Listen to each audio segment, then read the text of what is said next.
So the exhibition is organized very much in a flow, and our galleries at the McMichael actually serve that purpose very, very well, because we walk from one gallery to the next. And the main 3 points of the show are spread out over 3 galleries. So you start in the very earliest days of the studio, which is mostly all graphite work. So one thing to think about when you're thinking about art making in the North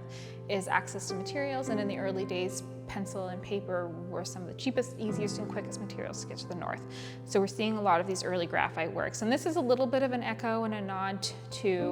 the 1993 exhibition by Susan Gustavson and Jean Blodgett called Strange Scenes, Early Works from Cape Dorset, that focused with these elements of the fantastical that were coming up in the early works from Kinngait. And while I do include these fantastical works, I'm also including illustrative narrative works of everyday life in the way that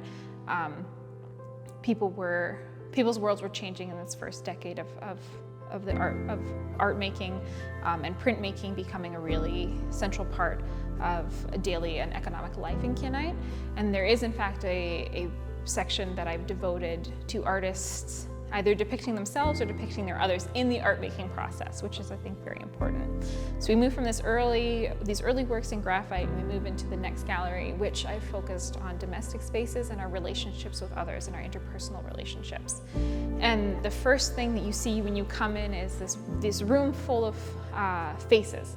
And there was one thing that also kept coming up over and over as I was working in the archive was these practices of portraiture. And I feel from this era, we don't think a lot about portraiture as being a practice that was done commonly, or at least not one that was making it to market very often. So having this moment where you can really feel a sense of sitting with, to me, what I consider sitting with ancestors, or sitting with people's community members, or their self-portraits or portraits of their loved ones, and they're all focused around a case where we do have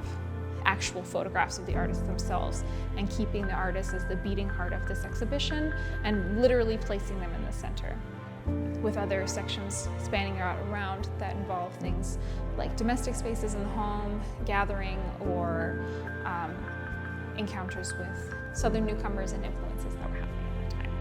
And then we move into the third gallery, which is devoted to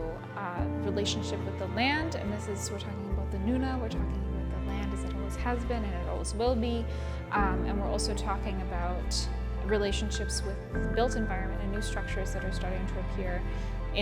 on the landscape at that time as people are moving more and more into settled communities. And then there's a nice moment at the end where we have these imaginary cities of the North, and whether that be because artists are starting to travel back and forth more and more between southern cities and the North, or if there's this vision of what may be in the North one day in the future.